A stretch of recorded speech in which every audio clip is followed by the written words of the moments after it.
રાજકોટ મહાનગરપાલિકાનું શાસન પૂર્ણ થવાને હવે માત્ર સવા મહિનો બાકી છે, ત્યારે શહેર ભાજપમાં જૂથવાદ ચરમસીમાએ પહોંચતા ખળભળાટ મચી ગયો છે। પોતાની સરકાર સામે સવાલો ઉઠાવતા ભાજપના કોર્પોરેટર નેહલ શુક્લને બરતરફ કરવા માટે દરખાસ્ત કરવામાં આવતા રાજકીય ગરમાવો આવી ગયો છે, જેના પગલે મહાનગરપાલિકા સેક્રેટરીએ કમિશનર પાસે અભિપ્રાય માંગ્યો છે। સ્ટેન્ડિંગ કમિટીના સભ્ય એવા નેહલ શુક્લે અનેકવાર સત્તાધારી જૂથને ભીડવતા હવે સામેના જૂથે તેમને દાવ લેવા તૈયારી કરી હોય તેમ જણાવે છે। એક તરફ બજેટની ચર્ચાઓ ચાલી રહી છે, ત્યારે બીજી તરફ આ કાયદાકીય ખેંચતાણને કારણે સ્ટેન્ડિંગ કમિટી બેસી શકશે કે નહીં તે મુદ્દે અનેક તર્ક વિતર્ક વહેતા થયા છે।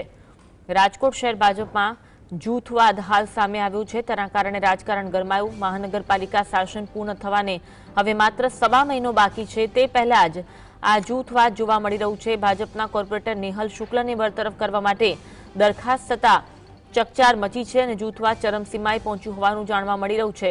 મહાનગરપાલિકા સેક્રેટરી દ્વારા પત્ર લખી કમિશનર પાસે અભિપ્રાય માંગવામાં આવ્યો છે।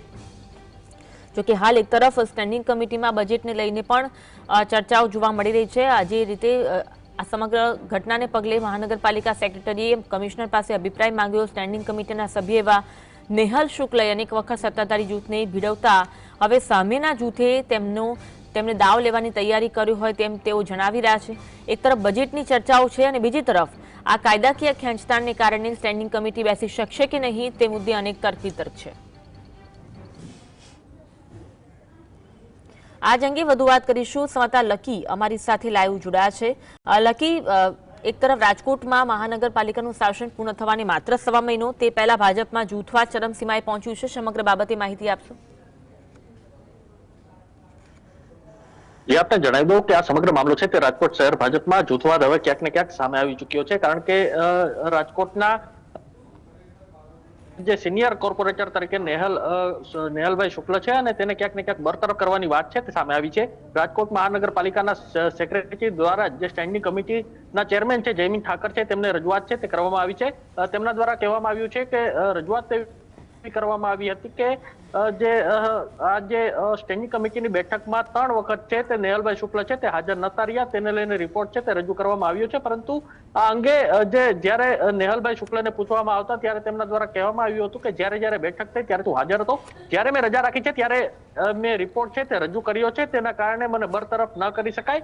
ક્યાંક ને ક્યાંક જે હસતા મોઢે આ પ્રકારની વાત છે તે નેહલભાઈ શુક્લે કહી હતી। તો બીજી તરફ જયમીન ઠાકર સાથેની વાતચીતમાં તેમના દ્વારા જણાવવામાં આવ્યું કે નેહલભાઈ શુક્લ છે તે તેમના જે સિનિયર કોર્પોરેટર છે તેમને કોઈ કાળે પણ જે બરતરફ ન કરી શકે। આ સમગ્ર મામલો છે તે સામે આવ્યો છે। એક જ વખત નેહલભાઈ શુક્લે જે રજાનો રિપોર્ટ છે તે ભર્યો છે અને તે સામે આવ્યો છે। સેક્રેટરી દ્વારા મને જાણ કરવામાં આવી છે આ સમગ્ર મામલે જે ભાજપ સંગઠનમાં તેઓ અભિપ્રાય માંગશે અને આગળની કાર્યવાહી છે તેઓ કરશે। ત્યારે હવે જોવાનું તે રહેશે કે આ જે જૂથવાદમાં હવે નેહલભાઈ શુક્લનો ભોગ લેવાશે કે કેમ, કારણ કે જે અવારનવાર નેહલભાઈ શુક્લ છે સ્ટેન્ડિંગ કમિટીની જ્યારે બેઠક થઈ ત્યારે તેમના દ્વારા સવાલો છે તે ઉભા કરવામાં આવ્યા છે અને ઉભા કરેલા સવાલોનો કોઈ પણ પ્રકારનો જવાબ છે તે સ્ટેન્ડિંગ કમિટી છે તે આપવામાં નિષ્ફળ રહી છે। એટલે ચોક્કસપણે હવે આગામી સમયમાં શું થશે તે જોવાનું રહેશે। તેવું પણ ક્યાંક ને ક્યાંક ચર્ચાનો વિષય છે કે આજના દિવસમાં જે રાજકોટ શહેર ભાજપનું સંગઠન છે તે જાહેર થશે ત્યારે હવે આ જે સ્ટેન્ડિંગ કમિટી બજેટની જે બેઠક છે તે પણ ચાલી રહી છે અને જે આ સિનિયર કોર્પોરેટર છે તેમને બરતરફ કરવામાં આવશે કે કેમ તે પણ એક જે મોટો સવાલ છે તે અહીં ઉભો થઈ રહ્યો છે। જી આભાર લકી જોડાવા માટે અને સમગ્ર મામલે માહિતી આપવા।